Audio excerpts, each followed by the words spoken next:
We fight with honor, we strive towards success. We're assembled by fear, and we are dead in the eyes of our enemies, but they are in ours. Soldiers, friends, what we don't know is how... What we don't is Jared Colt trailed off from the lines he had only gone over twice. He drew his attention to his wife, Arita, laying on the couch with a comforting smile on her face. What we don't know is when the enemy will strike, but that we'll meet them in no man's land and in hell. Make Earth proud, Arita read from the script situated between her fingers. She held the compiled papers out to him, offering the chance to go over his character's speech, but he only leaned back against the windowsill. No, Jared shook his head. I'm expected to say this without difficulty. You've been learning your other lines, Arita reminded him. Jay, you only need to know this by Thursday. You still have 4 whole days to still go through this. Jared smiled and approached the woman he cared so much about. 10 years they have been together, and not a single day passed where she was nothing but supportive of his work, which he never took a break from. As an actor, he took his role seriously, even if it got in the way of interrupting his family time together. He wanted them to live a happy life and never worry about financial problems like he used to. He had everything he wanted: a home, someone he cared for, a child, and he remained at the top of his career. He could not ask for more. Did I at least come across as being militant? Jared questioned and sat down beside her at the end of their leather couch. Arita put the script down on the floor and pulled her legs onto his lap. Oh yes, it was quite convincing. Don't lie to me, I wasn't even trying. Jared laughed and took Arita's hands in his, gently pulling her up into a sitting position and then against his side.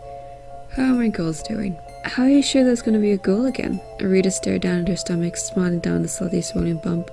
Gut feeling, Jared assured her and removed the hair clip from her brown hair. Your gut feeling also told you to take on the role of a fictional character from your childhood, and look at you. You're a bloody train wreck. Arita cocked an eyebrow. You're imagining things, woman. Jared joked and stood up. You're in your prime, but everything else is going south. Arita's mouth gaped open and grabbed the pillow resting beside her before briefly hitting her husband's chest.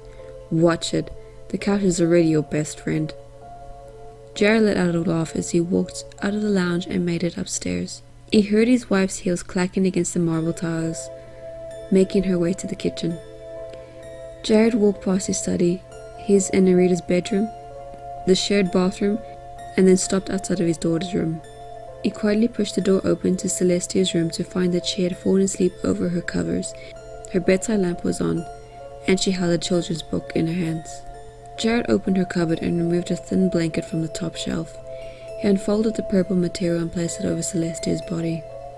Slowly, he removed the book from her grip and closed it, placing it down on her bedside table. He placed a kiss on Celestia's forehead and watched as she rolled onto her side.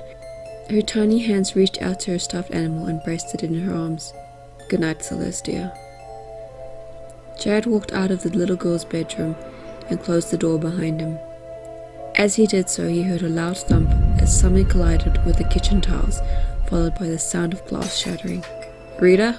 Jared called out and rushed down the stairs and into the kitchen where Rita had collapsed. Shards of broken glass and a small pool of water had formed at her side.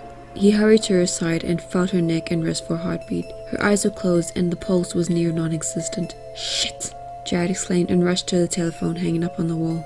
He pressed it to his ear as he got ready to type in the number for an ambulance, but instead he listened to the sound of static coming from the phone.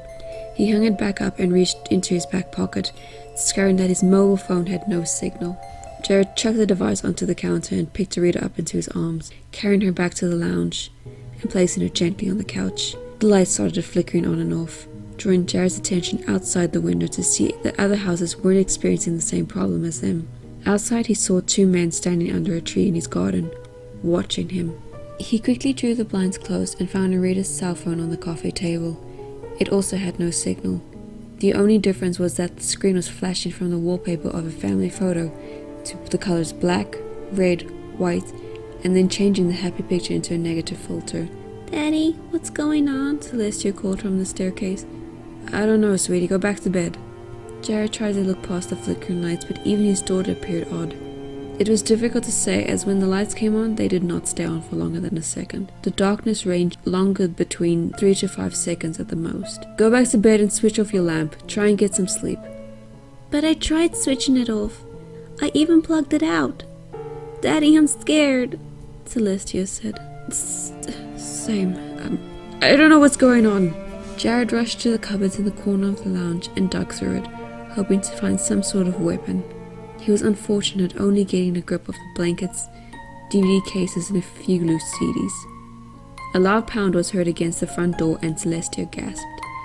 Go hide and lock your door, Jared instructed, and heard the girl run off, obeying what she was told. Jared made his way into the kitchen and dug through the cutlery drawers until he wrapped his fingers around a knife big enough to defend his family. A small explosion came from the front door, and Jared rushed to the kitchen exit, pressing his back against the door frame. He peeked around the corner to find the door was now lying on the floor, the entrance covered with smoke and flames.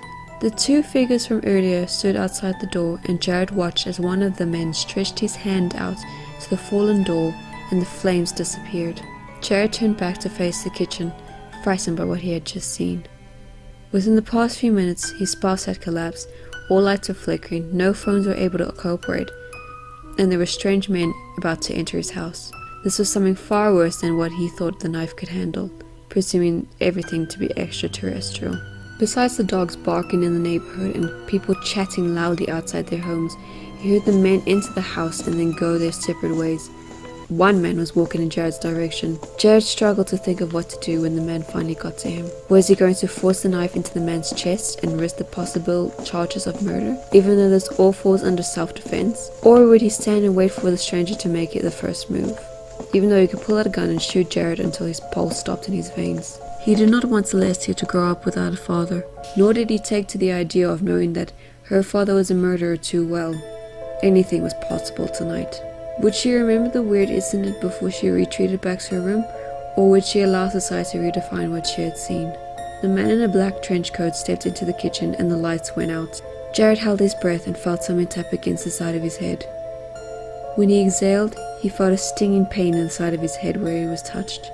There was not much to take in besides the new sounds of machines beeping all around him, and that something hard and cold was pressed against his side. It took him a solid minute to come to the conclusion that he was lying on the floor and that he had been blindfolded.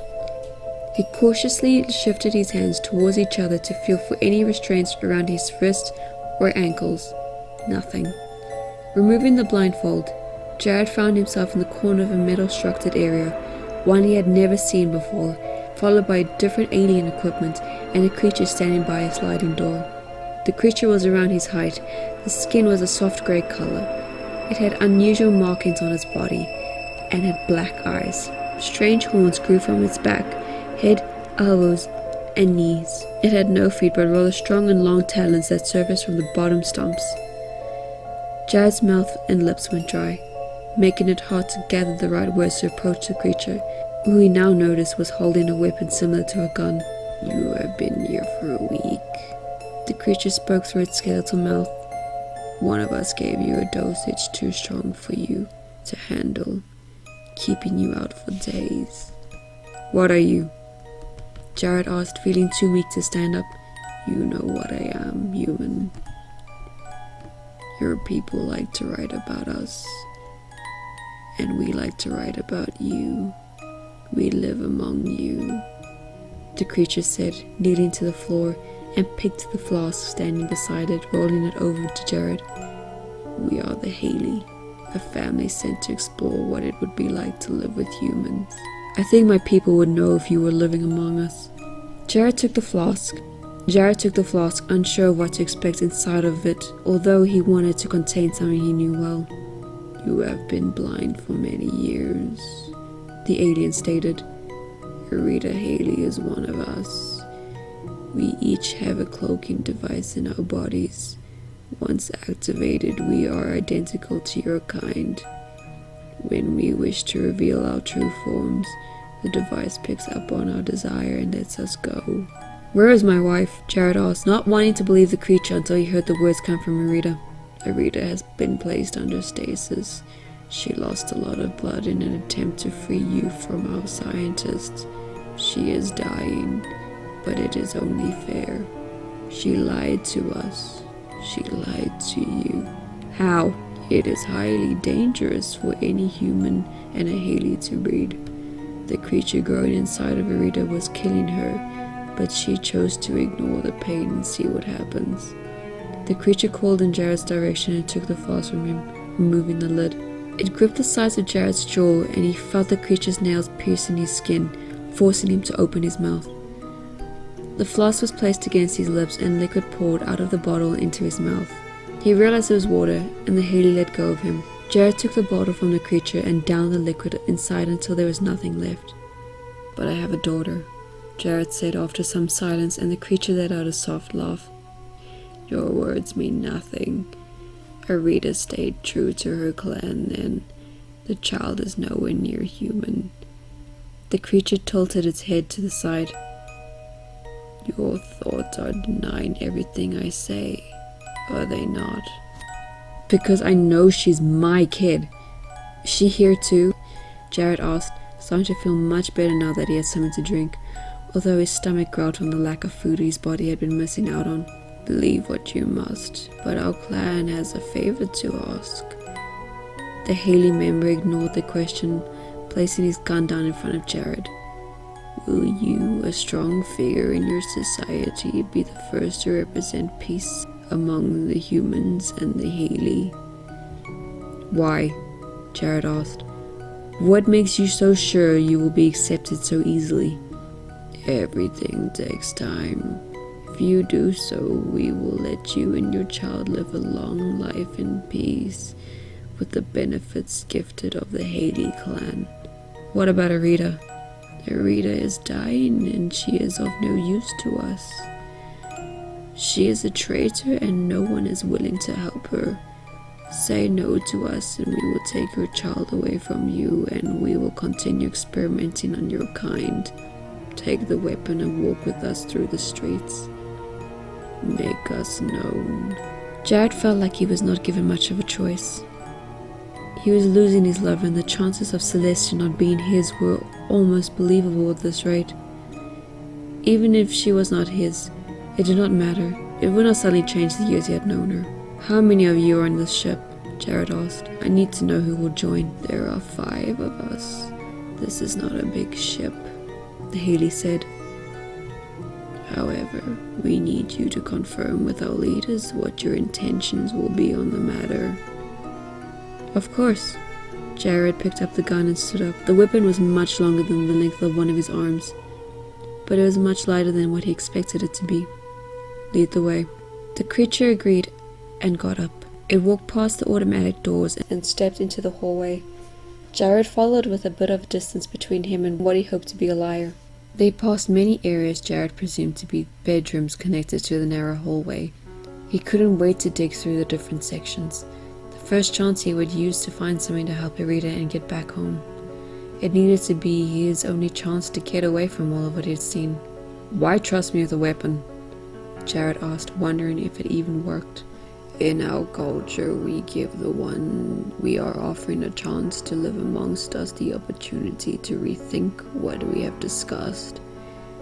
If you shoot me, then my clan continues what they've been doing for years. The Hayllie briefly looked back at Jared. It is normally decided on what the opposite side feels when facing his test. What test? Jared asked, curious as to what he would possibly be fighting. This one. The creature stopped in front of a glass window. It led to the view of a medical room with 2 other Hayleys pacing inside. All supplies were stacked onto tables similar to what Jared recognized from Earth. What really stood out was Arita lying on the stretcher, tied down and paler than he had seen in all the years he had known her. The Hayllie in the room stopped what they were doing and turned to Jared. This is your last chance to make up your mind. Know that if you shoot us, you have no means of getting back to Earth safely. That doesn't matter, Jared said, his mind made up from the conditions that his wife was in. If she was one of them, then he could use the supplies to nurse her back to life in time for her to get them back home, presumably if they were typically flying in a spaceship. He wouldn't know. There were no windows to the outside, nor were there any signs of an engine powering the vehicle he was supposedly on. If she dies, then I'm going with her, Jared said and pointed the gun at the Hayllie. If you give her what she needs, then I will do what you want. Don't ruin what could be an even trade. The trade was a happy life for our exposure, the creature reminded Jared, who shook his head unsatisfied. I want more than that, Jared said, his fingers searching for the trigger. When his index finger touched it, a yellow light emerged from the gun and rested on the Hayllie. The Hayllie remained unfazed by what was going on, as if he had been expecting this all along. End this, human, or your offspring will be treated like a reader, betrayer of this ship. Just don't give her your blood. If you do, I hope she kills you. The words were enough to provoke Jared to do exactly what the alien seemed to beg for. He pulled the trigger and a blue beam shot out of the weapon. Once it hit the Hayllie, the creature imploded into ashes and bits of hard rock. The two creatures present in the next room ran into the hallway and began charging towards him, screeching out of frustration. The noise was almost deafening, encouraging Jared to shoot them before they could harm him or consider hurting his daughter. The two met the same fate as the previous Hayllie, and Jared hurried into the medical area, placing the gun down beside Arita's bed. Connected to her wrist was a nearby empty bag filled with what he judged to be blood. Jared's eyes widened in realization they had been helping her, but only enough to allow him to make the right choice. He had been tricked and had betrayed those who he could have made a truce with. Hurrying before the bag could empty, Jared grabbed a syringe with the needle already in place. He pushed up his black sleeves and searched for a visible vein, having to irritate the skin until one revealed itself. He placed the needle into his arm and filled the tube with his own blood. Guessing what to do next, Jared injected the red liquid into the bag and watched it mix with what was already there. He put the syringe down and studied the place, spotting a file on a desk. He opened it onto a page in English. It was about Arita. In there it confirmed that Arita was not human, nor was Celestia his child. According to the files, if blood or genetics are mixed between a human and a Hayllie, something beyond unstoppable would be created, forming a terrible virus in the tester's mind that creates something animalistic and carnivorous. Jared slowly put down the files and peered at Arita. Her black eyes met his. Jared carefully approached Arita's bed and reached out for the gun. He took it and aimed it at Arita as he backed out of the door. Please, Harry, please don't try anything, Jared said weakly, not wanting to mess up more than he had already. Please. Jared quickly escaped from the space and made his way down the unfamiliar hallway, hearing the stretcher fall over and Arita scream similar to the aliens he had heard minutes ago. He ran to the room ahead and found himself in front of the controls. Celestia standing in front of him. Celestia, Jared said, shocked that she was aboard. He focused outside of the large window ahead, discovering that they were not far from the ground. Are you able to land this? Sure, Celestia said and turned to the controls. But you know too much. Before he could say another word, the ship tilted forward and with full force it met the ground. Mr. Colt? Jared opened his eyes to see a stranger smiling down at him. He wore a white coat and a name tag indicating that he is a doctor. Although his memory flooded in with the tragedy of what occurred, he felt safe knowing he was in a familiar hospital. Don't worry about anything. We have your wife resting in the next room, and we have cleared out the level to avoid any unwanted visitors, such as reporters, the doctor said. No. Jared managed to whisper. You need to get Arita out of here. A lot of people will get hurt or worse. Nonsense, The doctor paused and listened to the sudden gunfire and screams of men. The doors flew open and Arita ran in, covered in blood from whoever she had attacked. She stopped in front of the frightened doctor and snapped his neck. It happened so quickly. Harry! Jared attempted to sit up, but his body ached all over. Arita climbed onto the bed and leaned over him with a big grin on her face. She wrapped her hands around Jared's neck, and he let her tighten her grip. A part of him knew that he had already killed her, yet he preferred to think that he had helped her pass on easily, believing that she was not trapped inside of a monster's body. But if he was going to die like this, from what he created, then so be it.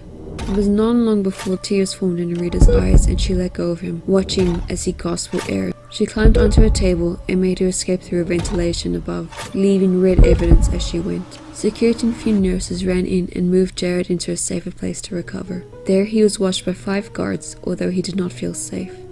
Instead, he spent days in recovery, often catching Rita watching him from a window or the ventilation above his head. On the day of his release, 2 of the guards helped him gather what he needed and escorted him downstairs to the lobby. A horde of press outside the hospital, waiting for him. Above, he could hear moving in the vents. Rita. "Oh, sorry!" Jared purposely bumped into the guard on his left, stealing the man's gun from its holster. They did not seem to notice. "Did you hear that another patient was killed by that thing?" Jared heard one of the staff speaking to a co-worker, who nodded in response.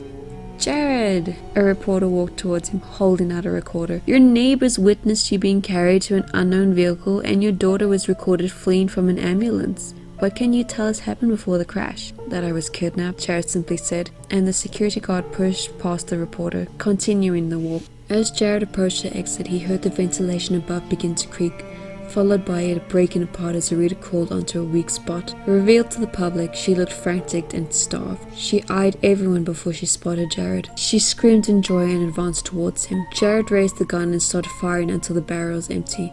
Only 3 bullets hit her. 2 in the chest, 1 in the jaw. But she kept going until the other officer also started shooting at her. Rita hissed and jumped for the opening from where she fell, making an escape. She was not reacting well to the people's screams, and Jared's turning against her. "Sir, what do you want to do when we catch her?" The officer without a gun asked. Jared passed the gun back to his rightful owner, willing to leave the past behind with his hospital. He had seen too much and it did not sink well in his head. He felt as if he had been betrayed by everyone and was willing to pay for the consequences. If she's still alive, release her into the wild where she belongs. Don't let me know when she's free. She'll come home anyway. I know she will.